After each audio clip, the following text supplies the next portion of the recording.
Duel Review is brought to you by NexusDigitalComics.com. On today's Duel Review, it's the anime Berserk. I'm RJ. And I'm Nick. Let's get to it.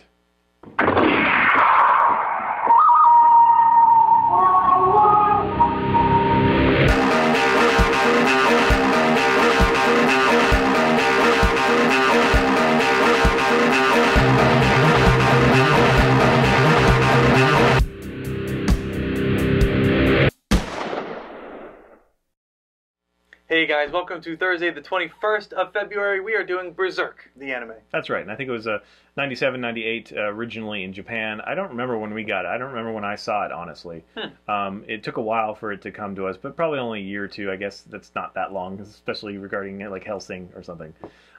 Berserk is one of those animes that I actually resisted because I'm not a huge medieval kind of guy. That's not my thing. You know, knights and horses and castles and stuff. It's interesting from time to time, but it's just not my thing.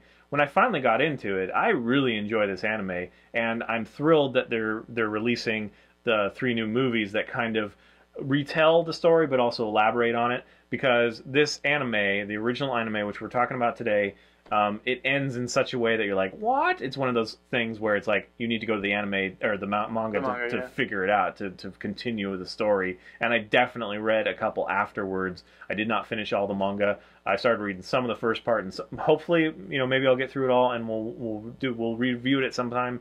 There's 13 volumes of the manga. Anyway, the anime, it revolves around a guy named Guts, and he is the Black Knight, also the Black Swordsman. And he's just kind of this fairly stereotypical in a way at first. You know, he wants to be strong and whatever. He's a savant when it comes to, you know, his youth and fighting. His skills are high when he's a young kid. And he's always kind of the underdog at first, but he has this gigantic sword that's like 6+ feet long. And some of my favorite parts of this anime, just kind of they're funny to me, and is when he's like standing on the, you know, he's like under the tree or something, and he's holding his huge sword between his legs and he's just pointing to the sky, and he like looks up and he's like, you know, he says something profound or whatever, but it's just so phallic, it's ridiculous. But that's just like a cheeky little moment. But the main thing is a very serious anime. It starts off with him after the whole anime, basically. It's the last moment. Actually, it's beyond the last moment. It's where, you know, his arm is replaced with a crossbow, and he has an eye missing, and he's this big burly dude with this huge sword, and he just, you know, takes no prisoners. He's going after a very supernatural kind of enemy. Right. What is the Count or whatever that turns into this big sluggy thing. Snake. Yeah, snaky thing. There's a slug in the manga. Anyway, so it gives you this sense of where he's going to end up, and I think I don't like it because it definitely serves its purpose to get you interested in the manga, because at the end of the anime you're like, well, what about all that stuff we saw in the first episode? Right. And that's in the manga, so you want to read that to find out. But I think it gives away too much, because you know that you're expecting, you know, it talks about the main character Griffith and how he's an evil guy. You know, it gives you a little bit of look into the Beylit things, the little egg artifacts or whatever that have. Egg of the King, I think it was called, right? Yeah. But they're called Beylit, which ties them to the Hand of God faction, which is kind of the, you know, they're the evil ones, and so I think it tips its hat a little bit too much. But if you kind of forget the first part while you're going through the rest of it, because it shoots back to Guts's first foray into the, you know, services of the Band of the Hawk, right, and he's already made a name for himself in some ways, fighting, you know, with the Castle Guard or whatever. But now he meets these mercenaries led by Griffith, and Casca is kind of his lieutenant. There's this weird love triangle that develops between kind of Guts and Casca and Griffith, because, whatever. I don't want to give away too much, but it's kind of hard not to. Yeah, I don't, yeah. Guts, he becomes part of this mercenary group, Band of the Hawk, but he's more or less forced into it because Griffith defeats him. Right. And so he's under servitude, but at the same time he calls his own shots, and he's sent off alone a lot to deal with things. And he's a badass. He's a total badass. He's awesome. I love he's the stereotypical overcome great odds. Perhaps they take the easy way out sometimes, where they have like this man has the armor that can withstand 10,000 swords or whatever, and then his sword can take care of it. But it's also, you just get that it's his determination and his strength and his skill of wielding that big ass sword. One of my favorite moments, and this is actually in the beginning when him and Griffith first meet, is during that battle that decides Guts' fate. Griffith is standing on his sword, and so he's like, now that your sword is incapacitated, you have nothing to do. Because the thing is that Griffith he's fighting with like a rapier kind of thing. Yeah. He's got one hand, and he's, so he's like, how can he fight with just one hand and deflect my sword, and yada yada, so pointing at his face. Griffith has got it, and then Guts bites down on the sword and forces him off of the sword. It's just because he never gives up. He's like, you can't swing because I'm on your sword. I'm standing on your sword. You can't move your sword now. And so he points whatever at the throat to be like, it's over. And then Guts says the only reason to use your mouth in battle is you shouldn't talk. You should use it for fighting. Yeah, and then he grabs hold of it with his teeth, and that's it's kind of ridiculous, but he starts bleeding, and so you get this character. He's willing to sacrifice himself in order to win the battle, the fight. And he does a lot of defense of like Casca and stuff like that. But there's this weird thing where I think it's unfortunate that Casca is such a weak character as far as physically all the time, and she does get better. But she's always like the helpless woman. No, she started off very strong, but not in the same. Whatever. She is a detriment to Guts. Guts puts himself in jeopardy to save her, and she realizes that. So it is a very interesting thing that she has to go through, because not only does she lose favor with Griffith because he comes in. Well, not really lose favor, but Griffith loves Guts. There's like this weird like tension, even though like he's a man, so he's not really into another man. He really loves the friendship and all this stuff. And there's this weird thing where Casca's very jealous of Guts because he has the affection of Griffith. She wants Griffith to like him, but then of course they whatever they end up having feelings for each other a little bit and whatever. So it is an interesting bit of drama. And Casca realizes that anytime that she is out, fighting with Guts, she is basically putting him at risk more than anything else. There are some precarious moments where she has to be saved, and they go a little too far with the whole rape thing sometimes. Well, they didn't go all the way, but yeah, I know what you mean. They do eventually, but it's one of those things that because of the era and because of the culture, whatever, it's in there, and it's not. Yeah, like I say, it's not as gratuitous. In fact, they keep a lot of the violence out from the manga to the anime, and they also take out a lot of the supernatural stuff from the manga.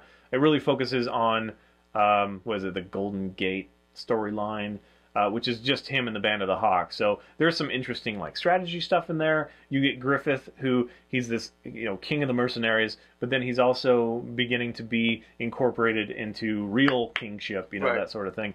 And so it ends up changing him. And I guess that's all I'll say, because I don't want to give away. It is a really fun watch. Yeah. I don't know why it just didn't appeal to me at first, but it's one of my favorite animes now. I really do enjoy this. I can't stop watching it. I can't wait to see the retelling of it. I hope that they're faithful, but so far I've heard that people really like it, so I'm sure they will. So the biggest complaint about the original Berserk is that it just has that abrupt ending, and because you had that first episode, you know what's in his future, but you don't see where he got that, and so it's like, darn it. So hopefully the new anime will do a little bit better than that. We'll review that next week, at least the first part. There's 3 parts so far.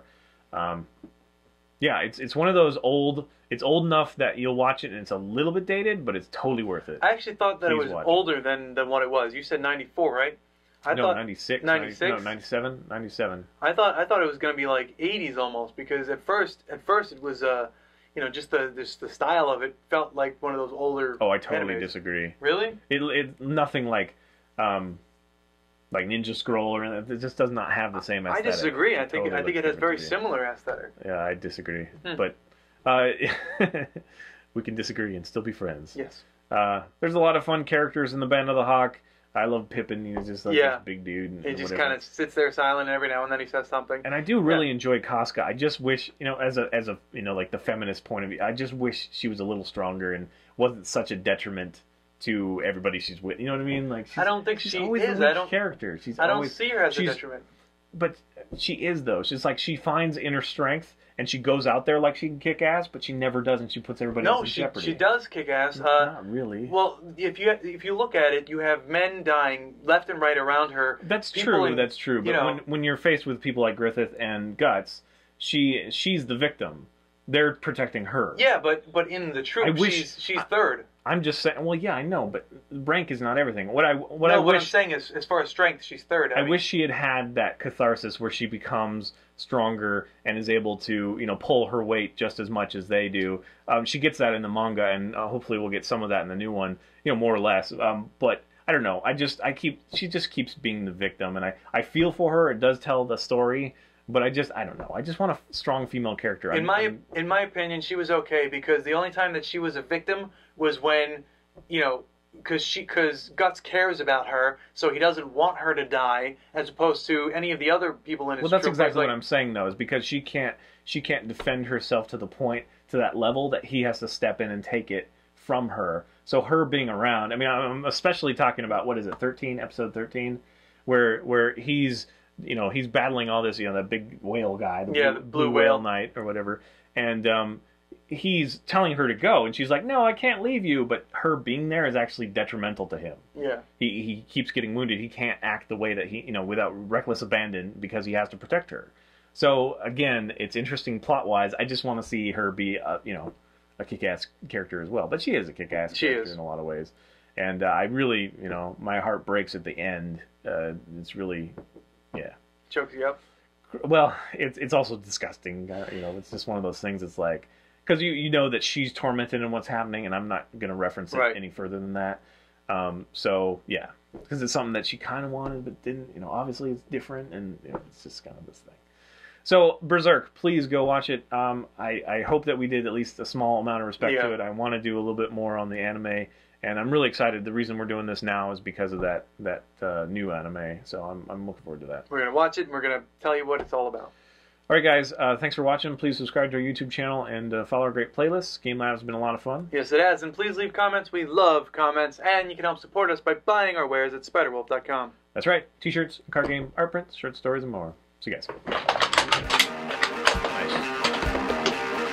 Nice job. A little low, I thought.